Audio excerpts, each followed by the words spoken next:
Giant Life asked AI. Among the hygrometers developed by humans, are there any that measure only water vapor in its gas state? Yes, devices that measure only water vapor, that is, water in its gaseous state, do exist. However, what we commonly call a regular hygrometer in daily life usually evaluates the amount of water vapor in the air indirectly, using measures such as relative humidity or absolute humidity. First, there are instruments that directly measure only gaseous water vapor. One example is a water vapor partial pressure meter.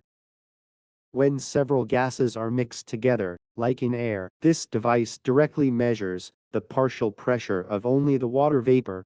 That measured pressure represents the amount of water vapor in its gaseous state.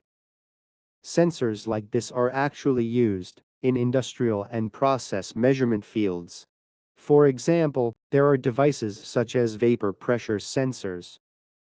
These sensors are designed to measure the pressure of gaseous water vapor inside tanks, in other words, the pressure of water vapor alone.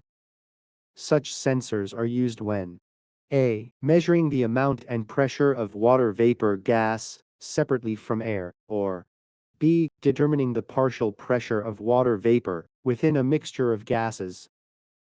Second, there are low-concentration water vapor sensors. These sensors measure only gaseous water vapor at much lower detection levels than ordinary hygrometers. They are used in industrial processes, semiconductor manufacturing, and drying systems. There are also devices called trace moisture measurement systems. These are designed to directly measure the fraction of gaseous water vapor without being affected by air or other gas components. In real measurement fields, sensors that detect only water molecules do exist. Third, there is a clear difference from ordinary hygrometers.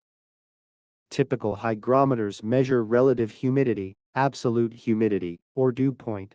But basically, these values describe humidity in a mixed condition of air plus water vapor. In other words, ordinary hygrometers only calculate the amount of water vapor indirectly from the mixed air condition. They do not directly measure the amount of water vapor alone. In conclusion, such measuring devices do exist. Among industrial and process instruments, there are sensors that directly measure the pressure or concentration of gaseous water vapor alone. However, ordinary household or commercial hygrometers simply display values calculated indirectly from the overall condition of the air. They do not directly measure only water vapor molecules. If you have any questions about this topic, please send a text message to Giant Life at 010 to 1572. Thank you.